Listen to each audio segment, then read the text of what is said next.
कि एक बहुत ही सेंसेशनल और सेंसिटिव केस जो है थाना पंचरुखी में काकड़ा पुलिस द्वारा जो है इस महीने की 15 तारीख को दर्ज किया गया था। और इसमें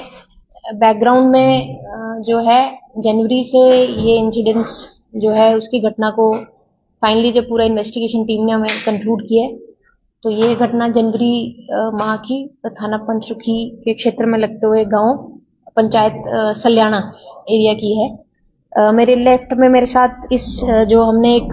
एसआईटी बनाई थी उसके इंचार्ज डीएसपी पालमपुर लोकेंद्र नेगी जी और इनकी टीम जिसमें कि एसएचओ पालमपुर इंस्पेक्टर भूपिंदर और हमारे पालमपुर साइबर सेल के मेंबर जो हैं कांस्टेबल प्रवीण और इनके साथ ही जो अन्य जो पुलिस टीम जो आज यहाँ पे प्रेजेंट नहीं है लेकिन मेंशन करने के लिए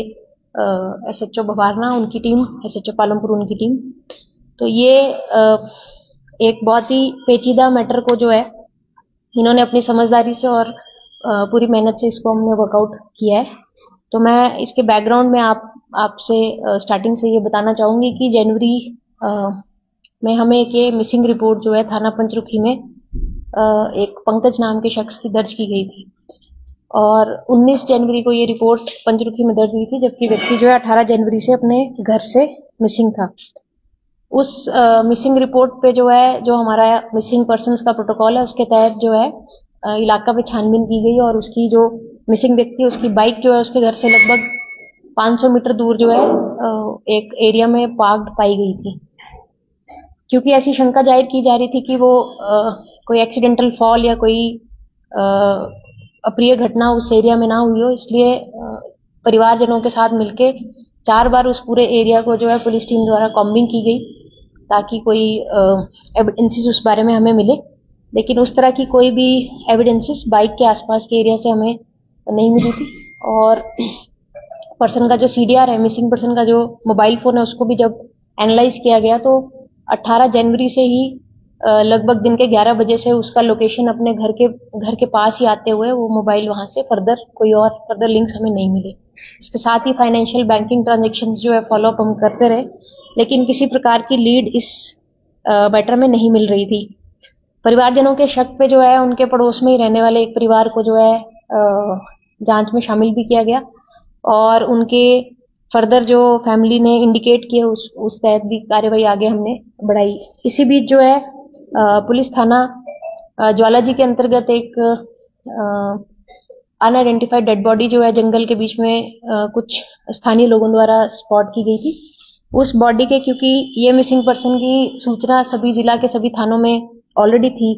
तो उसके तहत एक अलर्ट जो है इशू हुआ कि ये बॉडी जो है इसको कोई आइडेंटिफाई कर पाए। उसी के तहत परिवारजन जो है बॉडी को आइडेंटिफाई करने के लिए ज्वालाजी के क्षेत्र में इनको एंगेज किया गया। प्रथमतया जो है इन्होंने डीएनए रिपोर्ट्स के लिए प्रेस किया, लेकिन फिर मृतक के जो एक टैटू उसका बना था उसको आइडेंटिफाई करते हुए और एक पर्टिकुलर उनकी जो बॉडी में फुट की शेप थी उसको जब नोटिस किया गया तो परिवारजन ने उसको आइडेंटिफाई किया कि ये पंकज की डेड बॉडी है और वहां से ये जो कहानी है स्टार्ट हुई। तो ज्वालाजी पुलिस जो है वो मृतक को टांडा हॉस्पिटल लेके आई, वहां पे जो हमारी प्रक्रिया है इसमें पोस्टमार्टम जो है कंडक्ट किया गया, लेकिन सरप्राइजिंगली कुछ मौके की सिचुएशंस जो हमने ऑब्जर्व करी उससे ये आइडिया लग रहा था कि कोई होमिसाइडल केस ये हो सकता है। जैसे कि जो चप्पल है वो डिफरेंट फील हो रहे थे, साथ में जो है व्यक्ति की जैकेट मिसिंग थी और इस तरह की कुछ चीजें थी जिसको ध्यान में रखते हुए पुलिस टीम ने इसको छानबीन को आगे बढ़ाया। उसके तहत ही सेंसिटिविटी को देखते हुए जो है एक एसआईटी का गठन किया गया था जिसके मेंबर्स जैसे मैंने आपको पहले इंट्रोड्यूस करे 17 को एसआईटी जो है फुल फ्लेज जो है लगभग 4 टीम्स डिफरेंट एस्पेक्ट्स को इसमें स्टडी करने लगी, जिसमें कि एक टीम जो टेक्निकल सेल है उसने सेलफोन एनालिसिस सभी सस्पेक्टेड और फैमिली मेंबर्स के हमने स्टडी किए। एक टीम जो है वो ज्वालाजी में जाके जो क्षेत्र है उसकी कॉम्बिंग की गई। एक टीम द्वारा लोकल इंटेलिजेंस जो हमारा रहता है उसको हमने बिल्डअप करा और इस तरह हम इसमें आगे बढ़े। तो पहली सस्पिशन पे हमने एक महिला निशु बाला, उसका हस्बैंड सुशील और उस लड़की का फादर उत्तम, इनको हमने अरेस्ट किया और इनसे गहनता से छानबीन स्टार्ट की गई। छानबीन में ये पता चला कि जो निशु बाला है और जो डिजीज पंकज है वो लगभग 8-9 साल से एक दूसरे से परिचित है, पड़ोस में इनका घर है और एक दूसरे के यहाँ इनका आना जाना है। और क्योंकि ये एक कॉम्प्लिकेटेड इनकी पास्ट है, तो निशु बाला जो है उसने पंकज पे 2 एफआईआर भी करवाए हैं, जिसमें कि मोलेस्टेशन और हाउस ट्रेसपासिंग इस तरह की एलिगेशंस लगाई गई है। लेकिन उन एफआईआर के बाद भी इन दोनों का आपस में जो मिलना है वो जारी रहा है और ये सूचना काफी इलाका में भी ये जो हमारी टीम है उनके द्वारा ये सूचना पता की गई थी। तो घटना वाले दिन यानी कि 18 जनवरी 2025 को जब एक्यूज निशु बाला का हस्बैंड जो है वो अपने काम से के सिलसिले से घर से बाहर गए, तो एक अपने अरेंजमेंट के तहत पंकज को जो है इशारा करके इन्होंने अपने घर बुलाया। घर पे ऑलरेडी सीसीटीवी कवरेज है जिसको उस पर्टिकुलर टाइम के लिए बंद किया गया और क्योंकि इनकी आपसी क्रिमिनल केसेस भी चल रहे थे और कुछ शक एक दूसरे पे भी इनका रहता था, तो इनका उस दिन 18 जनवरी को अपने ही घर में जहां इनका मिलने का स्पॉट था उस कमरे में इनकी आपस में बहस हुई, थोड़ी सी हाथापाई हुई और उस दौरान जो है निशु बाला जो है उसने उस कमरे में पड़ी हुई कुदाली से जो है पंकज के सिर पे वार किया और 3-4 बार वार करने से जो है उसको सर पे जो है चोट आई और चोट के आते ही जो ब्लीडिंग और ये सब देख के जो महिला है उसने उसको वहीं पे डेड बॉडी को कमरे में ही रहने दिया और वो अपने मायके जो पंचरुखी में ही है वहां पे गई, वहां जाके अपने पिता और अपनी बहन जो है उसको ये पूरी घटना जो है उसके बारे में बताया। उसके बाद इन्होंने मिलके इसकी जानकारी जो है आपस में शेयर की। मृतिका ने अपने हस्बैंड को भी फोन किया, उसको भी जानकारी ये हुई कि उसके घर में एक डेड बॉडी पंकज, जिसको सभी लोग जानते थे आपस में एक दूसरे को, वो उसकी डेथ हुई है। इसके बाद ये लोग इस जानकारी के बाद इनको एक शादी अटेंड करनी थी पालमपुर के क्षेत्र में, तो एलिबाई के तौर पे ये उस शादी में भी सभी लोग प्रेजेंट हुए। जो मृतिका का हस्बैंड सुशील है वो अपने स्कूल से स्कूल ड्यूटी आवर्स के बाद घर पे आके अपने बच्चों को उनके अपने ससुराल में छोड़ के पंचरुखी में फर्दर शादी की तरफ गया। शादी में ये सभी लोग आपस में मिले, जिसमें कि निशु जो मेन आरोपी है जिन्होंने वार किया और जिसका पुराना आपसी संबंध जो है पंकज के साथ थे, उसका हस्बैंड सुशील, निशु के फादर ध्यान उत्तम चंद, मृतिका की बहन रजनी का हस्बैंड जो कि नगरोटा का रहने वाला अजय, तो उसको भी वहां पे बुलाया गया। तो ये सभी वहां पे इकट्ठे हुए, फिर इन्होंने एक योजना तैयार की कि किस तरह इस बॉडी को जो है डिस्पोज किया जाए और इसी के तहत पहले ये लोग जो है एक रेकी करने के पर्पज से नागनी की तरफ से खुंडिया के जो रोड है उस तरफ गए और इन्होंने रेकी करके स्पॉट आइडेंटिफाई करने की प्रयास करेगी किस तरफ जो है ट्रैफिक कम रहेगा या जंगल रहेगा जहां पे बॉडी को जो है डिस्पोज किया जाए। फिर ये वापस आके जो है आपस में इन्होंने जो प्लानिंग की थी उसके तहत जो डेड बॉडी है उसको कंबल में लपेट के और साथ में उसको कवर करके रस्सी से बांध के गाड़ी की डिक्की में, जो कि निशु बाला जो मेन एक्यूज है उसके हस्बैंड की गाड़ी जो है उसमें डिक्की में उस लाश को डाला गया और लाश को ले जाके 5 लोगों ने ले जाके उसको वहां पे जिस क्षेत्र में फाइनली रिकवर हुई ज्वाला जी के क्षेत्र में वहां पे डंप किया। उसके बाद जो इसके जैकेट और कंबल और रस्सी और चप्पल है उनको जो है एक दूसरे रोड पे जाके जो है जला दिया गया ताकि वो किसी तरह से कनेक्ट नहीं हो पाए और सेलफोन को भी एक तीसरे लोकेशन पे जो है तोड़ के जो है डिस्पोज किया गया और पुलिस द्वारा अभी जो जले हुए कपड़े हैं उनकी रिकवरी की जा चुकी है। इसके साथ ही अभी हम फर्दर रिकवरीज भी कर रहे हैं, आइडेंटिफिकेशन सभी एरियाज की हो गई है और इसमें मैं ये भी आपके समक्ष रखना चाहूंगी कि निशु बाला की जो बहन है और जीजा है और साथ में उनका बेटा अभिषेक, बहन का बेटा अभिषेक, ये तीनों जो है अभी कुछ समय पहले भवारना पुलिस स्टेशन की टीम के द्वारा नाकाबंदी के दौरान एनडीपीएस एक्ट के केस में ऑलरेडी जुडिशियल कस्टडी में है। हमने इनकी कस्टडी ट्रांसफर करा लिया और अब इन सभी का जो है स्पॉट के जो और फर्दर जो लीगल फॉर्मेलिटीज है उसको हम कवर कर रहे हैं। तो मैं ये इसमें फर्दर कार्रवाई हमारी तरफ से जारी है। अभी सेलफोन की रिकवरी और अन्य जो एविडेंसेस हैं उनकी recovery police team different areas में जाके करेगी। मैं ये कहना चाहूंगी काफी पेचीदा और एक बहुत ही नाटकीय ढंग से जो है इस पूरे मर्डर को प्लान करके उसको डिस्पोज करने की प्लानिंग की गई थी, लेकिन एसआईटी की टीम द्वारा बहुत अच्छा एक कार्य किया गया और बहुत जल्दी इस पूरे मैटर के जो डिटेल्स हैं हम वर्कआउट कर पाए हैं। तो मैं एसआईटी की टीम को बधाई देती हूँ और साथ में लोगों का भी सहयोग जो हमें मिला है इस दौरान उसके लिए धन्यवाद करती हूँ कि उन्होंने पुलिस को अपना कार्य करने में सहयोग दिया। Thank you. देखिए, अभी तक जो नामजद हमारे पास आरोपी हो चुके हैं वो 6 हैं टोटल, जिसमें से 5 हमने ऑलरेडी अरेस्ट कर लिए। जो छठा एक्यूज्ड है वो जैसे मैंने बताया आपको जुडिशियल कस्टडी में, उनको भी हम कस्टडी ट्रांसफर की एप्लीकेशन लगा चुके हैं। वो ऑलरेडी किसी और केस में अरेस्टेड है, इस केस में उनको कस्टडी ट्रांसफर करके अरेस्ट करके उनको इन्वेस्टिगेशन में एंगेज किया जाएगा। इसमें 2 महिलाएं और 4 मेल मेंबर, 5 में 2 महिलाएं 3 मेल मेंबर्स है और जो छठा व्यक्ति वो भी मेल है। छठा इनका साथी है? नहीं, जो छठा व्यक्ति जिसकी हम बात कर रहे हैं वो निशु बाला जो मेन एक्यूज्ड है उसकी सिस्टर का बेटा है, अभिषेक। पहले मामले थे या देखिए, जो डिजीज है पंकज और जो मेन एक्यूज निशु है उनका आपस में 2 केसेस ऑलरेडी चल रहे हैं, जिसमें कि निशु वाला जो कंप्लेनेंट है और पंकज के खिलाफ उन्होंने मुकदमे करवाए हैं। और इनकी जो आपस में बहस और लड़ाई का जो विषय था वो यही था कि ये 8-9 साल से एक दूसरे से परिचित थे, लेकिन निशु बाला की जो वैवाहिक जिंदगी है वो किसी और व्यक्ति से थी और ये बार बार केस को विड्रॉ करने के लिए, शादी करने के लिए इस तरीके का इनका मनमुटाव जो है आपस में लंबे समय से चल रहा है।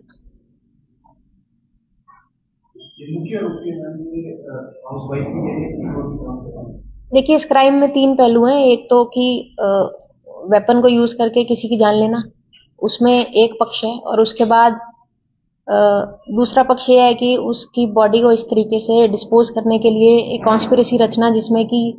बॉडी को कहाँ डिस्पोज करना है, किस तरीके से छुपाना है, एविडेंसेस किस तरह से जो है मिटाने। और थर्ड एस्पेक्ट की जब पुलिस की जो इंक्वायरीज है उसमें गलत दिशा में पुलिस टीम को डालना और उसको गलत एक इन्फॉर्मेशन देना, क्योंकि यदि आप मौके पे जाके देखेंगे तो दोनों घर बिल्कुल साथ साथ ही कंस्ट्रक्टेड है और जो फर्स्ट एड इन्फॉर्मेशन पुलिस को किसी भी क्राइम को वर्कआउट करने के लिए चाहिए होती है उसी में डिस्टॉर्शंस है। तो शुरू से ही इस मैटर को जो है उलझा के और दिशा भटकने की स्थिति जो बनाई गई, लेकिन परसिस्टेंस और जो हमारी सभी टीम्स ने लगातार जो हर एक एंगल पे इसको एक्सप्लोर करने का जो प्रयास किया, जिसमें कि टेक्निकल इनपुट्स भी हैं और ग्राउंड लेवल पे इंटेलिजेंस जुटाना और उसके साथ एविडेंसेस को किस तरह समेट के एक जो चेन जो है उसको कंप्लीट करना, उसमें समय भी लगा। और क्योंकि कुछ लोग पहले से जुडिशियल कस्टडी में थे, उनको ही कस्टडी ट्रांसफर करके उनको आपस में एक, जब पुलिस इंटेरोगेशन में व्यक्ति कुछ फैक्ट्स छुपाता है, कुछ बताता है, लेकिन यही हमारा कार्य है कि सारी जो पिक्चर है उसको क्लियर किया जाए, हर एक सवाल का जो जवाब ढूंढा जाए। और उसी के तहत अब इस मैटर में हर किसी का रोल अलग तरीके का डिफाइन किया जाएगा और उसी तरीके से उनकी चार्जशीट बनाई जाएगी। लेकिन इस तरह के जघन्य अपराध में शेल्टर करना, एविडेंसेस को डिस्ट्रॉय करना, कॉन्स्पिरेसी करके सहायता करना, ये सभी डिफाइंड क्रिमिनल एक्ट्स हैं और जिनके तहत हम इस केस की जो चार्जशीट जब सबमिट करेंगे तो हर एक व्यक्ति का रोल उसमें एविडेंसेस के साथ आइडेंटिफाई करके लिखेंगे। देखिए, भवारना पुलिस स्टेशन में अभी कुछ समय पहले ही एक एनडीपीएस एक्ट के तहत, जिसमें कि चरस जो है रिकवर की गई थी, उसमें रजनी बाला, उसका पति अजय, रजनी वाला और अभिषेक जो माँ और बेटा है उनको अरेस्ट किया गया। और इनके जो केसेस हैं, ये जो अजय है उसकी क्रिमिनल हिस्ट्री लंबी है, उसमें पहले भी बहुत सारे मुकदमे जो धर्मशाला, नगरोटा, भगवान अन्य क्षेत्रों में ऑलरेडी रजिस्टर्ड है। तो ये तीनों लोग ऑलरेडी जुडिशियल कस्टडी में थे। हमने उनकी कस्टडी ट्रांसफर करके इस केस में उनकी जो भूमिका है उसको इन्वेस्टिगेट किया और एविडेंसेस के साथ उनको हम आगे इस फाइल को बढ़ाएंगे। देखिए, अभी तक लगभग जो हमारी इन्वेस्टिगेशन की चेन है वो बॉडी के डिस्पोजल तक कंप्लीट है, लेकिन क्योंकि जनवरी का इंसिडेंस है तो हर एक मेंबर जो पॉसिबल एक्यूज या जिसको ये जानकारी हो सकती है वो छानबीन की हमारे दायरे में है। और अभी तक 6 लोग इसमें हम आइडेंटिफाई बाय नेम कर चुके हैं। इसके बाद फर्दर और अन्य लोग अगर किसी ने ये सहायता की है या कोई फैक्ट्स पुलिस को रिवील करने से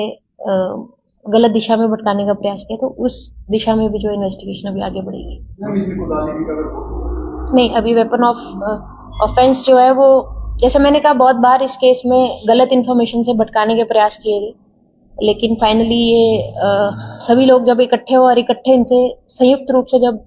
हमारी इंटेरोगेशन हुई है तब ये सारी चीजें सामने आई। तो कुदाली को अलग तरीके से डिस्पोज किया गया है, उसको पुलिस टीम रिकवर करने की प्रोसेस में है और बहुत जल्द वो रिकवर होके जो है उसको एज एविडेंस केस फाइल पे एंगेज। जिस क्षेत्र में बॉडी को डंप किया गया है कि क्या वहां पर भी ऐसे जांच के दौरान पता लगा कि अन्य लोग होने की नहीं, देखिए जो जहां पे बॉडी को डंप किया गया था वो एक मौका पे जो देखा गया वो एक डंपिंग साइट की तरह है। वहां पे लोग अपने घर का कचरा और ये सब चीजें फेंकते हैं।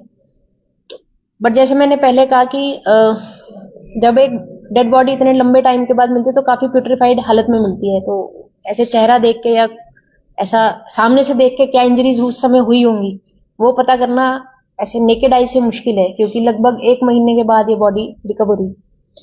बट जो हालात और जो सिचुएशंस लगती हैं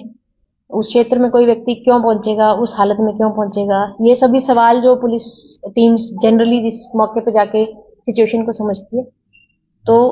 क्लूज तो वहीं से मतलब डाउट तो वहीं से स्टार्ट हो गया कि ये व्यक्ति यहाँ कौन है और कहाँ यहाँ कैसे पहुंचा होगा। जब आइडेंटिफिकेशन हुआ तो जो मिसिंग केस है उससे जब तार इसके जुड़े और जो पुलिस टीम्स है ज्वालाजी में जाके भी हमारी टीम ने मौके पे देखा और बाकी सब सिनेरियो को जब हम बैकग्राउंड से लेके चले तब ये तार आपस में कनेक्ट हुए और ये केस जो है इस तरीके से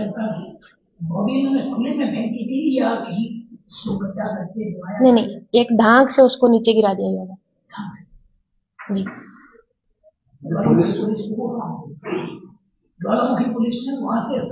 हाँ, वो ज्वालाजी में ऐसी इंफॉर्मेशन आई कि कुछ जो स्थानीय लोग हैं उनको स्मेल आई,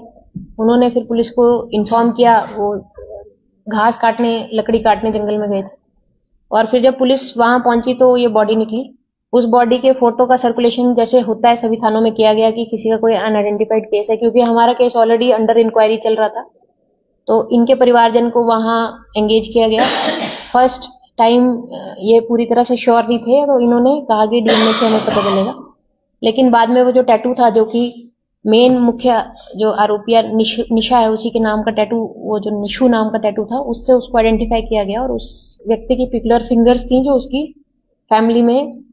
पैर की जो फिंगर्स है उनका शेप जो है वो 2 क्लूज जो है उससे फैमिली ने उनको डेड बॉडी को आइडेंटिफाई किया है कि ये पंकज की ही बॉडी है।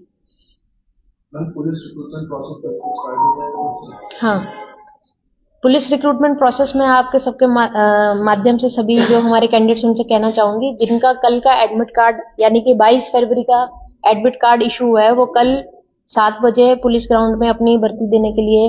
नॉर्मल प्रोसेस में आए। जो 2 दिन मौसम की वजह से जो भर्ती हम पोस्टपोन किए हैं सिर्फ उन्हीं के लिए 7th और 8th की डेट्स रखी गई हैं। बाकी जो सारा शेड्यूल है जो पहले इशू हुआ है उसी के तहत जो है भर्ती पे शामिल। Thank you.